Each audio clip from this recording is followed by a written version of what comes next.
The year was 1692, and winter had locked its icy grip around the tiny settlement of Salem Village. The land was raw and unforgiving, a wilderness carved into submission by weary hands that planted crops in stony soil and raised homes of rough-hewn timber. The nights were long and bitter, the silence broken only by the wind that howled across frozen fields and rattled loose shutters. Survival was never guaranteed. Crops could fail. Illness could spread through households with merciless speed. Death was a familiar visitor, and the line between the natural and the supernatural seemed perilously thin. The people of Salem were Puritans, a community bound by strict faith and an unyielding fear of sin. To them, the devil was not an abstract figure whispered of in church sermons. He was a living force prowling in shadows, forever seeking to corrupt and destroy. Every misfortune carried a dark suspicion. If a cow gave no milk, if a child wasted away with fever, if a neighbor's tools broke one after another, these were not mere accidents. They might be signs of witchcraft, evidence that Satan had crept into the village through the hands of someone they thought they knew.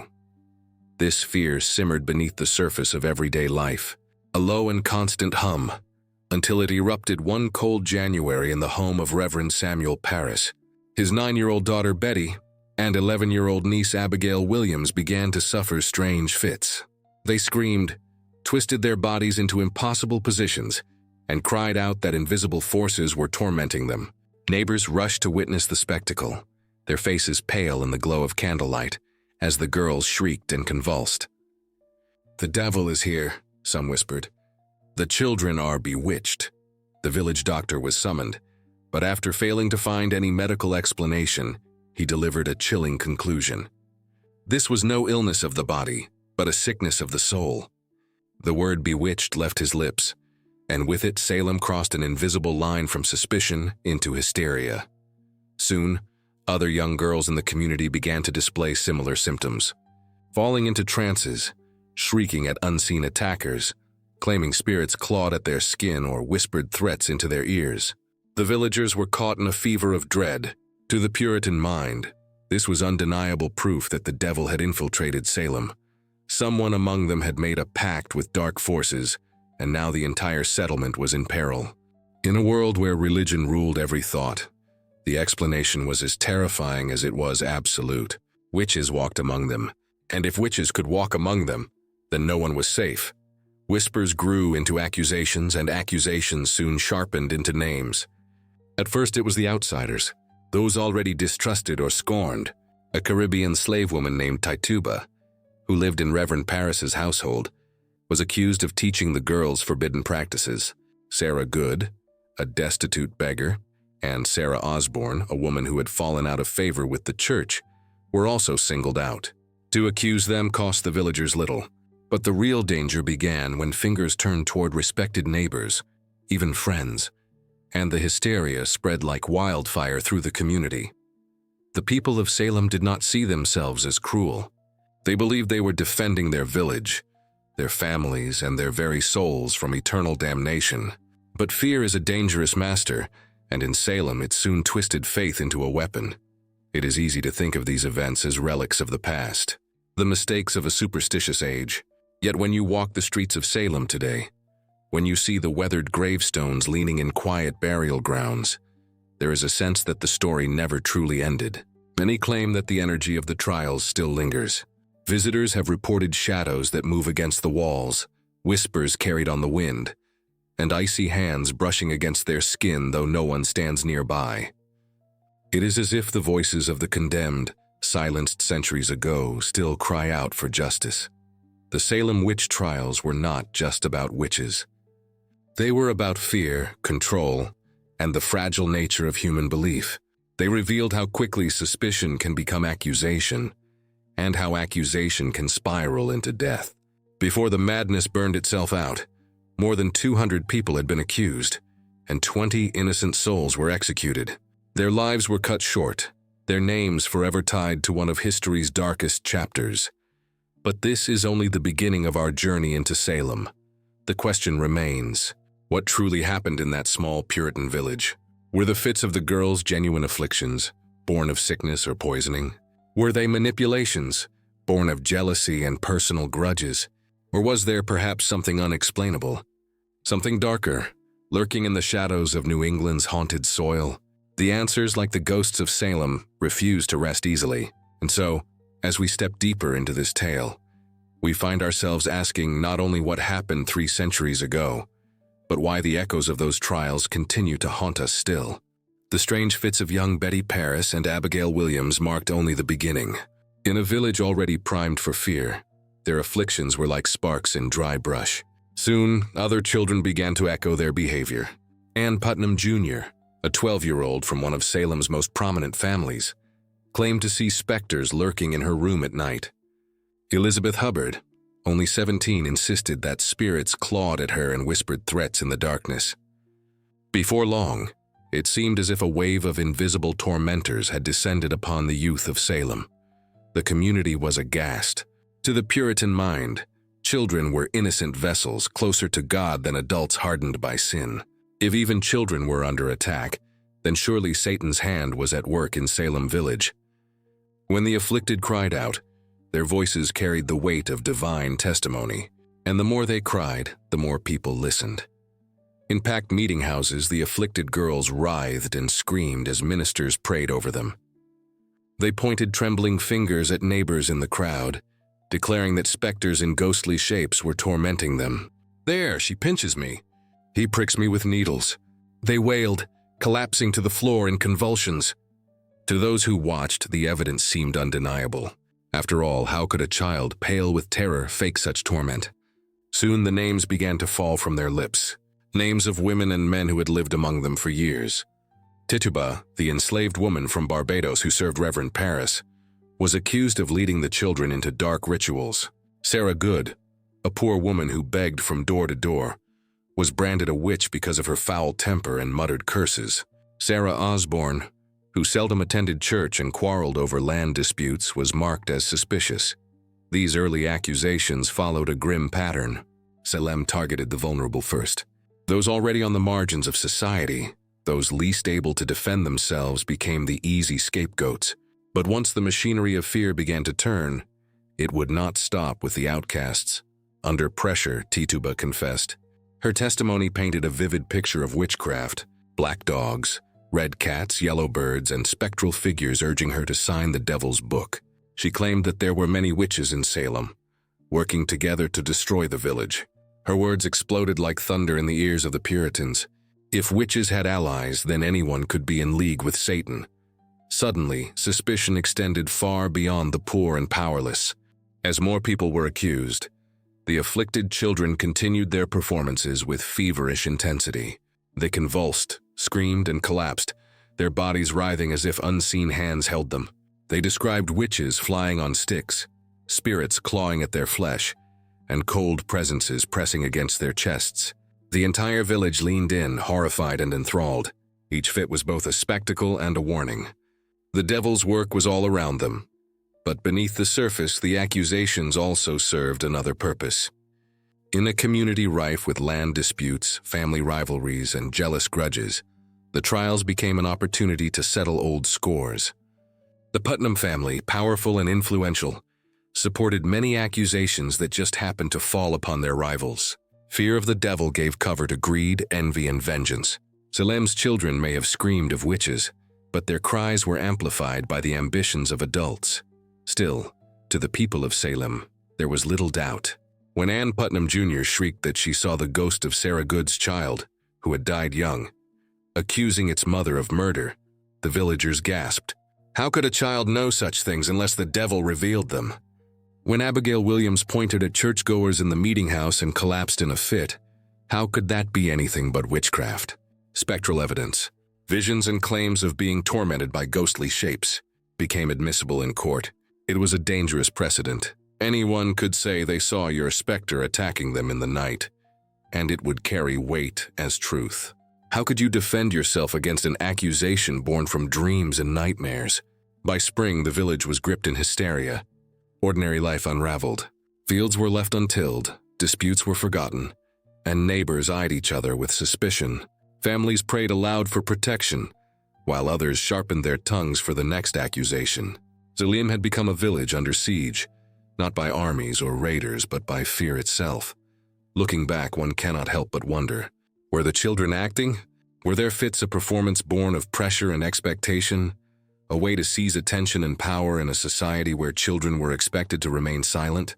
Or were they truly afflicted, their bodies and minds caught in some strange sickness of the time? Some scholars suggest ergot poisoning, a hallucinogenic fungus in the rye that might have caused visions and convulsions. Others suggest mass hysteria, a psychological wildfire ignited by fear and repression. Whatever the cause, the effect was undeniable. The children of Salem had become instruments of accusation, and their words carried the weight of death. They had seen the devil, or at least claimed to, and in the eyes of their neighbors that was enough. But this was only the second step in Salem's descent. For as accusations spread, the trials began, and once the machinery of the court was set in motion, the line between truth and terror would vanish completely. By the spring of 1692, Salem had transformed from a small Puritan village into a stage where terror played out in full view. What began with strange fits in the parsonage now swelled into something larger, darker, and far more dangerous. The accusations no longer whispered in corners.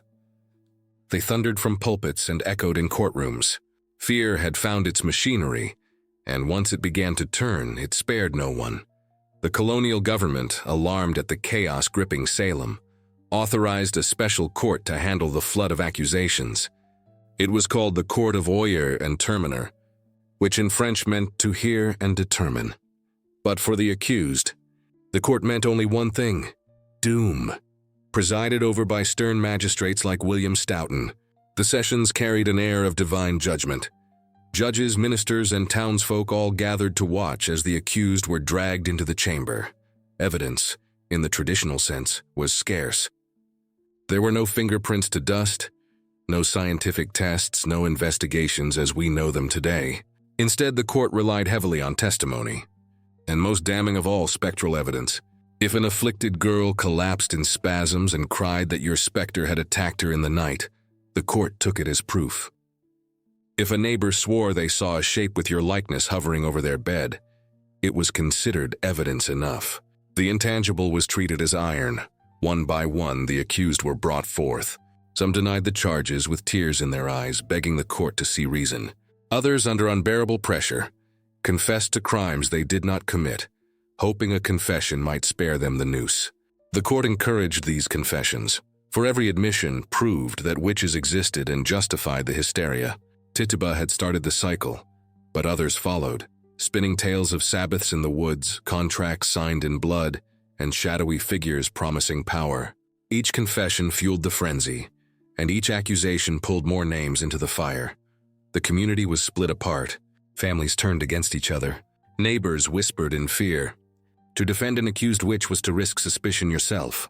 Silence became safety and denunciation became survival. Even the church, which should have been a sanctuary, became a tool of accusation. Ministers thundered from the pulpit that Satan was stalking the land, and the only way to root him out was to expose his servants. The result was a spiral that devoured logic. The jails swelled with prisoners. Men, women, even children were shackled in dark, damp cells awaiting trial.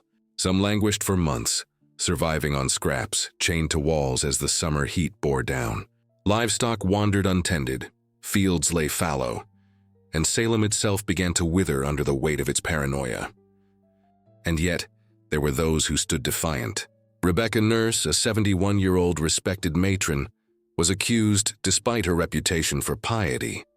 She denied the charges with unwavering strength, her voice steady as she declared her innocence. For a moment, the jury hesitated. Could this woman, beloved by many, truly be a witch? Their initial verdict of not guilty brought relief to her family, but the afflicted girls fell into violent fits at the news, screaming that Nurse's specter tormented them, even as the verdict was read. Pressured by the uproar, the jury reversed its decision. Rebecca Nurse was condemned. Her fate showed the villagers that no reputation, no matter how saintly, was beyond the reach of fear. Giles Corey, an elderly farmer, also stood accused. He refused to enter a plea, for he believed the court corrupt and unjust. Without a plea, the court could not proceed with a trial. Their answer was brutal. Corey was subjected to pressing. Heavy stones were placed upon his chest one after another as he lay bound on the ground. The weight grew unbearable, crushing his body. But Giles Corey did not yield. His last recorded words before death were defiant. More weight. In refusing the court, he became a symbol of resistance and of the cruelty Salem inflicted on its own. As the machinery of accusation ground on, it became clear that no one was safe. Prominent citizens, church members, even the wife of the governor were whispered about in fearful tones. The hysteria had taken on a life of its own, and once set in motion, it was unstoppable. Salem had built a machine of fear, and it was fed with human lives. Yet behind the public trials and dramatic accusations, darker motives stirred. Land disputes, family rivalries, personal vendettas. These fed the accusations as surely as superstition. To accuse a neighbor could mean acquiring their land once they were convicted. To silence a rival, one needed only to whisper their name in connection with a specter. Fear was the mask, but greed and envy often pulled the strings. By summer, the gallows had become a grim fixture on Salem's horizon. Each hanging was met with prayers, tears, and the uneasy knowledge that next time, it could be anyone. The air was heavy with dread, and still the accusations spread. Salem's machinery was not built to stop. It was built to consume, and in its shadow, the question grew darker. Was this truly about witches? Or had Salem created something far more monstrous? A terror born not of the devil's hand, but of human fear itself. By the height of the summer of 1692, Salem's paranoia had fully ripened into bloodshed. What had begun with whispered fears and childish fits now found its final expression in the cold creak of the gallows. The village no longer asked if witches walked among them. It asked only who would be next. On June 10th, Bridget Bishop became the first to hang. She was a woman of middle age, known for her bright clothing and sharp tongue, qualities that stood out in the austere Puritan world. Her tavern had long been frowned upon, and her independence was a source of gossip. When the afflicted children cried that her specter pinched and choked them, the accusations landed with the force of inevitability. Despite her pleas of innocence, Bridget was condemned. She walked to the gallows on Gallows Hill, where a crowd gathered to watch her final moments. As the rope tightened around her neck, Salem crossed a threshold that could never be undone. Blood had been spilled and more would follow. In the weeks that followed, the gallows claimed more lives. Sarah Good, gaunt and impoverished, stood before the court with fury burning in her eyes. Condemned as a witch, she left behind one of the most chilling final curses in American history. Looking directly at the presiding minister, Reverend Nicholas Noyes, she spat out the words, "You are a liar. I'm no more a witch than you are a wizard. If you take my life, God will give you blood to drink." Years later, Noyes would die of internal bleeding, choking on blood, a dark echo of Sarah Good's curse. Rebecca Nurse, frail and pious, was dragged to the gallows despite her reputation as a godly woman. The executioners offered no mercy for her age or her standing. Her death shook the community, for if Rebecca could be condemned, then no one's soul was safe. By August, 5 more would hang, including Reverend George Burroughs, a former minister of Salem Village. Burroughs mounted the scaffold with dignity and recited the Lord's Prayer flawlessly, something many believed witches could not do. The crowd was shaken, for his words rang with conviction. For a brief moment, doubt flickered, but the magistrates pressed forward, declaring that even the devil could cloak himself in piety. Burroughs was hanged, and with him the fragile line between truth and fear snapped further still. The gallows became not only a place of death, but of theater. Villagers gathered to witness, the afflicted children convulsing dramatically as the accused mounted the scaffold. Some prayed for the souls about to perish, while others whispered eagerly, convinced they were seeing justice done. But underneath the spectacle, unease grew. The trials had begun to consume not only the weak and outcast, but also the respected and the powerful. If ministers could die, who was untouchable? And still the machinery ground on. Each execution gave the court more authority, each confession more fuel. The more people died, the harder it became to stop. To halt the trials would mean admitting that innocent blood had been shed, and those in power would not confess to such sin. Instead, they pressed forward, drowning doubt in the rope's final tightening. The jails swelled with the condemned. Husbands and wives were torn apart, families shattered. Children were left orphaned or forced to beg for scraps as their parents languished behind bars. Salem's fields lay untended, its animals starving, its once thriving community unraveling in paranoia and grief. Yet amid the horror, there were voices that refused to be silenced. John Proctor, a farmer of sharp tongue and strong will, openly condemned the trials as madness. His defiance sealed his fate, and he too was led to the gallows. His wife, Elizabeth, was spared only because she carried a child. Proctor's courage, like Giles Corey's silent defiance, lit sparks of resistance even as the executions continued. The gallows loomed on the hill like a sentinel, visible from much of Salem. Its wooden beams creaked in the wind, a reminder of the cost of fear. Each time the villagers passed it, they were forced to reckon with the reality that their neighbors, their kin, their ministers, and their friends had died there. Some prayed harder, convinced the devil stalked closer. Others whispered doubts in secret, wondering if justice had been twisted into something monstrous. But those doubts were not yet strong enough to stop the tide. The gallows demanded more, and Salem was not finished feeding it. By September, the executions reached their bloody climax. 19 souls would hang in total, their bodies swaying in the wind as Salem tried to purge itself of an enemy that may never have existed at all. And still, questions lingered. Were the children's visions lies or madness? Were the judges blind or complicit? Or had fear itself become the true devil in Salem, turning men and women into instruments of death? The answers remained elusive as the restless spirit said to haunt Gallows Hill to this day, where shadows lengthen and whispers rise when the night grows cold. By the autumn of 1692, Salem was drowning in its own fear. The gallows had claimed 19 lives, and Giles Corey had been pressed to death under stones, his defiance echoing like a curse. Yet with every execution, the hysteria grew harder to sustain. The villagers were weary, and the cracks in Salem's facade of certainty had begun to widen. At first, those cracks appeared in whispers, hushed conversations between neighbors who dared to question whether all of the accused could truly have been in league with the devil. The death of Rebecca Nurse haunted many. She had been a woman of prayer, a matron of virtue. If she could be condemned, what hope remained for anyone else? Some who had once cheered the trials now walked past the meeting house with lowered eyes, unwilling to speak aloud the doubts that gnawed at their hearts. Even the afflicted children, whose fits had once electrified the court, began to lose their grip on credibility. Their performances grew more theatrical, their accusations wilder. When they began to accuse people of stature, ministers, respected wives, even Lady Phipps, the wife of the governor himself, the absurdity became impossible to ignore. If the devil could be found in the governor's own household, then no one was safe. And if no one was safe, how could any of this be trusted? The community's foundations trembled.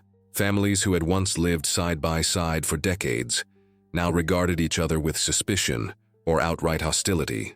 Children orphaned by the trials wandered hungry through the village.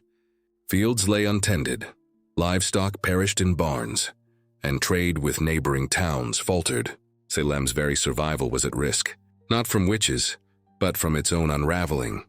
The court, meanwhile, pressed on, unwilling to admit error. Judges like William Stoughton insisted the devil was cunning, that he could disguise his servants even in innocence. Any doubt was treated as weakness. Yet outside the courtroom, resistance was building.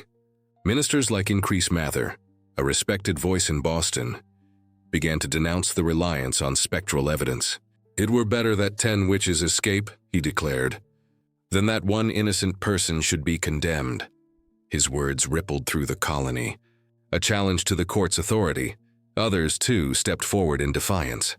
The families of the condemned petitioned for justice, their voices rising above fear. Some villagers openly refused to support further accusations, risking suspicion themselves. The machinery of hysteria, once so unstoppable, began to grind and falter. Still, the trials lurched forward, consuming lives even as the doubt grew. But the balance had shifted. Salem was no longer united in fear. It was divided by it. Some clung to the belief that they were purging their village of evil, while others saw clearly that innocent blood had been spilled on Gallows Hill. The afflicted children, once untouchable, were now eyed with quiet suspicion. Were their visions truly divine warnings, or were they lies born of malice and imagination? Could the devil truly be everywhere, in every home, in every heart? Or had the people of Salem themselves become the instruments of evil, blinded by their own terror? Night after night, as villagers walked past the gallows silhouette against the darkening sky, these questions weighed heavier. Some swore they heard whispers on the hill, voices of the dead crying out against the injustice. Others saw figures moving in the shadows, flickering shapes that vanished when approached. Salem had become haunted not only by fear, but by the ghosts of its own choices. By winter, the tide of belief had begun to turn. The colony itself was uneasy. The same leaders who had once endorsed the trials now distanced themselves, their reputations stained by the madness. The court of Oyer and Terminer was finally dissolved, its judgments questioned, its authority broken. But for the condemned, the change came too late. 19 bodies had swung from ropes. Dozens more languished in prison, some dying of exposure and disease. Children had lost parents, land had changed hands under false pretenses, and Salem itself bore wounds that would never truly heal. And yet, even as the trials waned, one final question remained, lingering like smoke after fire. Had the devil truly walked in Salem, or had the true evil been fear, cloaked in the language of God, wielded as a weapon by mortal hands? By the close of 1692, Salem Village was no longer the same community that had stood united in piety at the year's beginning. The trials, once fueled by conviction and terror, had collapsed under the weight of their own contradictions. The special court of Oyer and Terminer was dissolved in October, its legacy already drenched in blood. A new court, the Superior Court of Judicature, was formed, and unlike its predecessor, it refused to accept spectral evidence. Without ghostly visions and imagined assaults, the foundation of the accusations crumbled. Many of the accused were acquitted, and by May of 1693, those still imprisoned were finally released. But the damage was irreversible. Salem lay in ruins, not physically but spiritually, socially, and morally. Families that had lost loved ones struggled to rebuild their lives, their grief compounded by the injustice of it all. Husbands returned to empty homes, children grew up without mothers, and land that had been seized during the hysteria left disputes that would fester for years. The scars were not on the earth but in the hearts of the people. Governor William Phipps, once complicit in allowing the trials to rage unchecked, now sought to distance himself from the chaos. He declared a day of fasting and prayer, urging the colony to seek forgiveness for its sins. Ministers preached of repentance, though many had been complicit in fanning the flames of hysteria. Reverend Samuel Parris, whose own household had sparked the first accusations, found his reputation shattered. His congregation grew restless, demanding his removal. Eventually, he was forced to resign, a man haunted by the consequences of his own household's whispers. The afflicted children, once untouchable in their power, faded into uneasy obscurity. Some grew into adulthood carrying the weight of guilt for the deaths their accusations had brought. Ann Putnam Jr., one of the most vocal accusers, would later confess publicly that she had been deceived by the devil, that her accusations had been lies. But her apology came too late for those who had swung from the gallows. The stain on her name and on Salem itself could never be washed away, and yet the trials were not forgotten. They lingered in memory, a haunting reminder of how fear can twist faith into cruelty. For decades after, families of the condemned petitioned for justice. Some sought financial compensation. Others demanded that the names of their loved ones be cleared. Slowly, over time, the colony admitted its guilt. In 1711, 20 years after the executions, a bill was passed restoring the rights and good names of some of the victims, and their heirs were granted restitution. Still, the shadow of Salem lingered, a ghost that refused to be exorcised. But perhaps the most haunting legacy of the trials was not written in courts or sermons, but whispered in the streets and fields of New England. Travelers spoke of Gallows Hill, where 19 bodies had swung, as a place of restless spirits. They claimed to hear cries in the night, the ropes creak in the wind, and cold hands brushing against their shoulders. Villagers whispered of spectral figures wandering the burial grounds, eyes full of sorrow and accusation. Salem was not just guilty, it was haunted, Even now, centuries later, visitors to Salem claim to feel the weight of its history pressing upon them. Tourists walk cobbled streets and visit preserved courtrooms, but many speak of unease, of sudden chills, of shadows that seem to move of their own accord. Some say the spirits of the condemned still linger, bound not by ropes but by injustice, their voices carried on the New England wind. The Salem Witch Trials were over, but their echoes would ripple across history. They became a cautionary tale of fear unbridled, of justice corrupted, of lives destroyed by whispers and lies. They revealed how fragile human belief can be, and how quickly it can transform into violence. Salem became a name forever linked to hysteria, its soil forever tied to both tragedy and legend. But one final chapter remained. For if Salem was haunted not only by ghosts but by memory, then the greatest question was this: what do the trials mean to us now, centuries later? Do they remain only as dark history, or do they carry lessons for our own age of fear and suspicion? The answers lie ahead, as we step into the final section of this tale, where Salem's ghosts walk not only in shadowed cemeteries, but in the choices and fears of every generation since. Though more than 3 centuries have passed since the gallows last claimed a victim on that lonely hill in Salem, the shadows of 1692 have never truly faded. The town itself has changed, transformed from a Puritan farming village into a modern place that thrives on tourism. Yet the legacy of the witch trials clings to it like a second skin. Salem is both a place of remembrance and a warning, a reminder of what happens when fear is given free rein and truth is sacrificed to hysteria. The ghosts of Salem are not only in the legends told by guides leading candlelit tours, nor only in the stories whispered by visitors who swear they've felt icy hands brush against them on Gallows Hill. The ghosts live in the silence of history itself, in the lessons we have carried forward, and in the uneasy recognition that Salem was not unique. The machinery that condemned innocence there, fear, suspicion, and blind faith, is as old as humanity and as enduring as shadow. Modern visitors to Salem walk its cobblestone streets and peer into preserved courtrooms, the wooden benches still bearing the weight of memory. They gaze upon memorial stones etched with the names of those who perished, and some leave flowers or notes of apology. At night, the city seems alive with whispers. Footsteps echo where no one walks.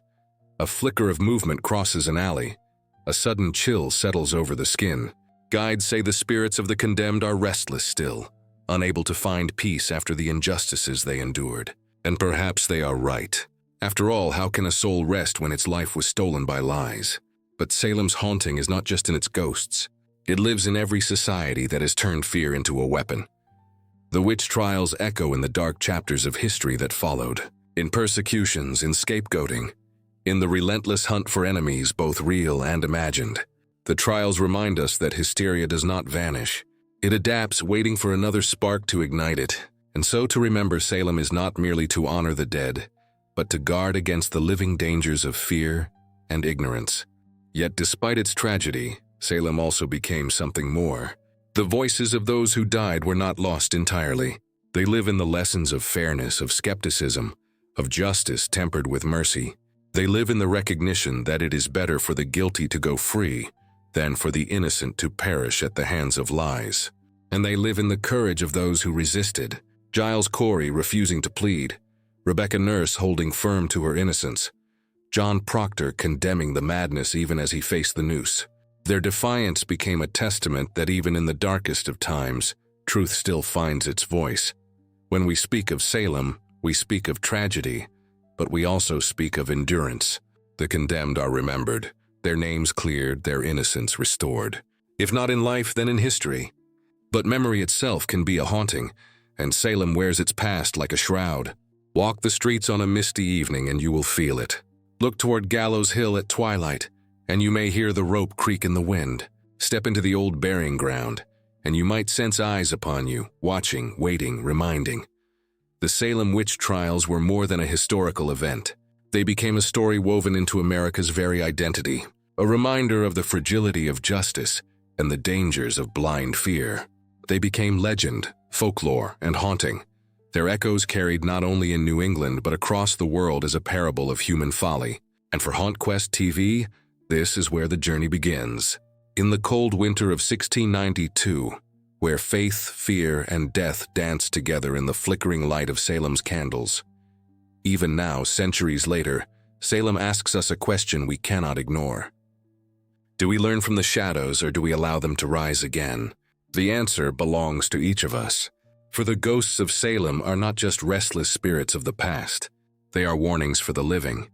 And until we listen, until we truly understand, the shadows of Salem will never die.